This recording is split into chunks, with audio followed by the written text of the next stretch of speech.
So Jasmine did a video before letting you guys know that this would be happening, so I'm really excited to be jumping on with Jasmine and adding some information to your group that's really going to help you think through some of your goals and make changes that are more sustainable for the environment. So hi. So I'll be doing another 4 videos. So today I'm going to be talking about why tiny houses, a bit of an introduction to tiny house living. So let's get into it. So I don't know if you've seen any of the TV shows jumping around. There's a few different ones. Here they're on 9 Life. I don't know what channel they are around the country, but it's still quite a new movement in Australia. There's a lot of unknowns about tiny houses for people. The thing is, tiny house living is not new. People have been living in caravans, in cabins for a long time. It's gained a lot of popularity recently though with the tiny house on wheels. I'm currently sitting at the front of mine. So our house is built on a trailer, which makes it relocatable. So the first thing you should know about tiny house on wheels is, yes, they are relocatable, but they're heavy. So our house empty weighs around about 3.2 tonne. So if you're thinking about tiny houses with the idea of being able to travel around the country, please don't think that a tiny house on wheels will be the solution for you. I would really encourage you to look at a bus or a van or even a caravan. Tiny house on wheels are fantastic for the fact they are relocatable, but they're heavy and you're going to have to empty your house just the same as any other move. So relocatable, we will be relocating our house at the end of the year. But if you're looking at tiny houses to give you the freedom to travel, I would really encourage you to go have a look at one of the other options like a bus or even a caravan. So tiny houses come in lots of different formats. Houseboats and canal boats are also considered tiny homes as well. You've got demountables, you've got container homes, you've got DIY homes and flat pack homes. And they can be used for a lot of different reasons. So like I mentioned, tiny houses might be, for some people, the ability to go travelling. It might be the ability to put temporary accommodation, hey Jasmine, into your backyard. So there are a lot of people who use them as granny flats or guest houses or student accommodation. So there's a lot of different reasons.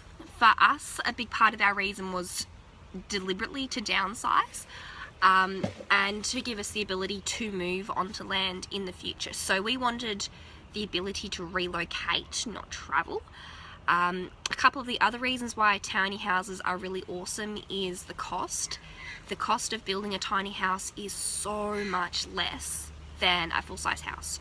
So we've built our house, I still have to sit down and work out the exact figures, but we're looking at somewhere between about $35,000 and $40,000 for our home, DIY built by us. If we had paid someone else to build our house for us, we would have been looking at around about the $100,000 mark delivered, like with the furniture, with the lights, with the electrics, with everything. It would have been around about the $100,000 mark. So as a break into the housing market, it is so much more accessible, which means that people who are struggling to get rentals, struggling to get their foot in the door, the cost-wise does become more of an option. And I really hope in the future that banks will be more able to work with people on loans and finances as well. I know there are a few people who've managed to get caravan loans or personal loans to be able to do their tiny house. So there's a lot of different reasons for tiny homes. I'm really excited to see some culture change. So there's a local council around us, Gosford Council in New South Wales, have just set up a tiny home village. I think it's complete now, but I do need to go check. But the idea of the village that Gosford Council have just built is they've got 4 homes, and the idea is to get people off the streets into a home to give them some stability, a physical address to put on their job application, a shower, somewhere to sleep, somewhere to get cleaned up, give them some stability, get them a job, get them back into the rhythm of living the way that we're all privileged to live. And then once they've got that foundation, then being able to move them into permanent accommodation. So Gosford Council have built their tiny home village as a stepping stone to really help people who need a bit of a hand. In America, there's a lot more of this. So there's a lot more rent to buy tiny home villages, which are fantastic, and it's allowing people with disabilities, both physical and mental disabilities as well, a step into owning their own home and being part of something bigger. So that's really awesome, the access to housing. Some of the other reasons why I love tiny houses, like I said, is the downsize. Physically having less stuff, less clutter, less space. I love that. This morning I've had my girls dropped off at a friend for 3 hours. And in that time I've been able to do a ton of work that I needed to get done. I've got washing done. The kitchen took me maybe 20 minutes to tidy.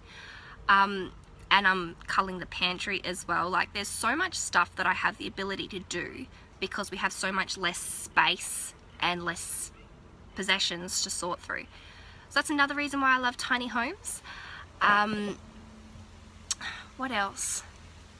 I think largely for me it's just the freedom, less attachments.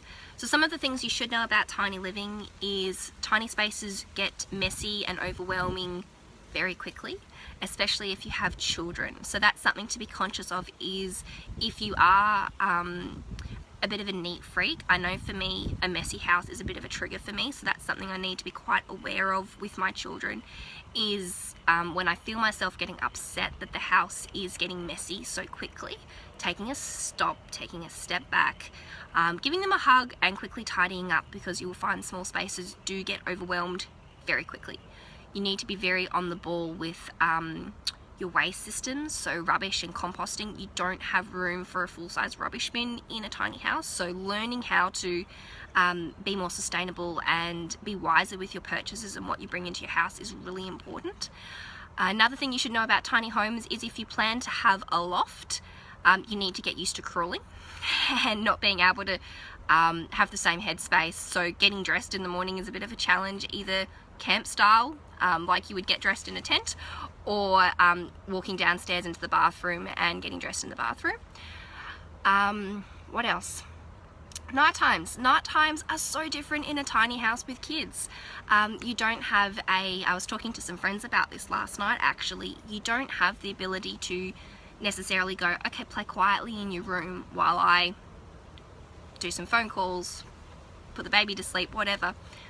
Because you're in such a small space with no walls, that's another aspect to life which generally I love. I love the closeness, I love the togetherness, but it's something to be aware of with children, that living in a small space with no walls is very different. It's, yeah, definitely something to be aware of. What else with tiny houses? You will get cabin fever. You will need outings. You will need the ability to maybe go to the library, go to the park, spend some time outside, visit family, visit friends. Tiny living is fantastic for the fact that you need to spend less time at home, but the flip side of that is that you will need to be able to be creative and come up with breaks and ways to get out of the house as well. So that's a bit of me rambling so far. I've got a couple more things to say, but while I'm talking, if anyone's got questions about tiny houses, tiny living, please drop them in. So like Jasmine said, I will be doing a viewer feedback video at the end of the 4 weeks, which will be a chance to have a little bit more interaction. But if you've got any specific questions on tiny houses and tiny living, I'd really love you to ask that now, and I'd love to address that for you now. So what else about tiny living? You need to be willing to live with less and live a little bit more simply. So there's a few luxuries that we go without. So we go without a flushing toilet, which I wouldn't have ever considered a luxury. I don't mind the composting toilet, it's really not so bad, but you definitely do need to be a little bit more adaptable. I've got much less room in my pantry, much less room for hanging space, so learning to cook with simpler and fewer ingredients and be a little bit smarter about all the different ways that you can use an ingredient is really important. Being a bit smarter about how to use your appliances and your tools to do more than one job. Capsule wardrobes, getting your head around a capsule wardrobe is really important. I can't say I'm a master at it, it's something that I'm still learning. I've still got a bit more clothes than what I'd really like. I will be popping a tour video that I've done in the past up for you guys to have a little bit of an introduction to our house, and you'll see how much space I have for storage, which isn't much. And I don't overflow it, but I still feel like I don't quite have a capsule wardrobe. But I'm definitely learning, and I've definitely got a whole lot less clothes than I've ever had before. So that's definitely one thing to get your head around, is a smaller list of clothes and how you can make everything work together. So I haven't had any questions yet come through, I don't think. Nope. Okay. Yeah, so that's a basic overview to tiny living. Like I said, there's a lot of different reasons why people will go tiny. For some it's the cost, the freedom, the downsize, travel. There's a lot of different reasons. Some people just like to live simply. I'm actually really enjoying living more simply. And there's a lot of transitions in a tiny home. So when you go from a big home to a tiny home, there's a lot of things to transition, and that takes some practice and some willingness to be adaptable. So I hope that's been really helpful for you guys. So over the coming weeks, next week I'm going to be jumping on and talk about reducing waste for beginners. Yep, good idea, Jasmine. Yes, so next week I'm going to jump in and talk a little bit about reducing waste for beginners. So if you're new to this whole project of reducing your waste, what are some really easy, straightforward steps to do that you'll see change from quickly? And then the week after I'm going to do a little bit more of a intermediate waste reduction video. So once you've mastered the basics, what are some of the things you can do that take a little bit more organisation, a little bit more commitment and dedication to keep going with that project? So I hope that's going to be really enjoyable and informative for you guys, maybe some ideas you haven't thought about yet. And Jasmine suggested that I talk a little bit more about a capsule wardrobe. So the idea of a capsule wardrobe is, I don't know, especially for ladies, I don't know if guys have this problem, but I know for ladies a lot of us will have, say, a top or a skirt in our wardrobe that only pairs with one other pair of pants. So you sort of end up with this fairly large collection, because this top needs to go with this bottom and this bottom needs to go with this top, and it all works, but it works on a big scale. You can't condense it. So the idea of a capsule wardrobe is picking clothes that go well together. So for example, I've got 2 pairs of jeans, a couple skirts, a pair of black pants and a pair of leggings, and all of my shirts go with all of my bottoms. Same for the kids. Kids are a little bit more easy, because somehow kids can just pull off wearing anything. My daughter will wear flowers on her shirt and stripes on her skirt, and she'll have dots on her leggings or something like that, and she just pulls it off. But for us adults, a capsule wardrobe is all about simplifying down to a smaller number. Project 333 is a really good one. So it talks about 33 items of clothing for 3 months. So you might have a slightly different summer capsule compared to a winter capsule, for example. But it talks about 33 items of clothes that all work really well together. So if you can get your head around that, that makes a huge difference for tiny living. I do have a Pinterest board set up for capsule wardrobes. So if you'd like, I can drop my Pinterest link in the comments, and you can go check out some ideas for capsule wardrobes.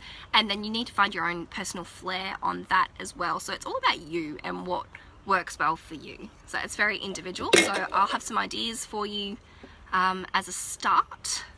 I can't think of anything else to specifically talk about on tiny living. So this has just been a really basic introduction. If you do want more information, feel free to message me. I do have free 30-minute chats if you would like a little bit more one-on-one information to talk about how it works for you, your goals specifically, because this has been very broad, but you might have particular things that you need some fairly specific information on. So feel free to reach out if you would like to take me up on that. Otherwise, I'll talk to you next week about waste reduction, and I'll drop the link below for my Pinterest boards. So see you guys later. Bye.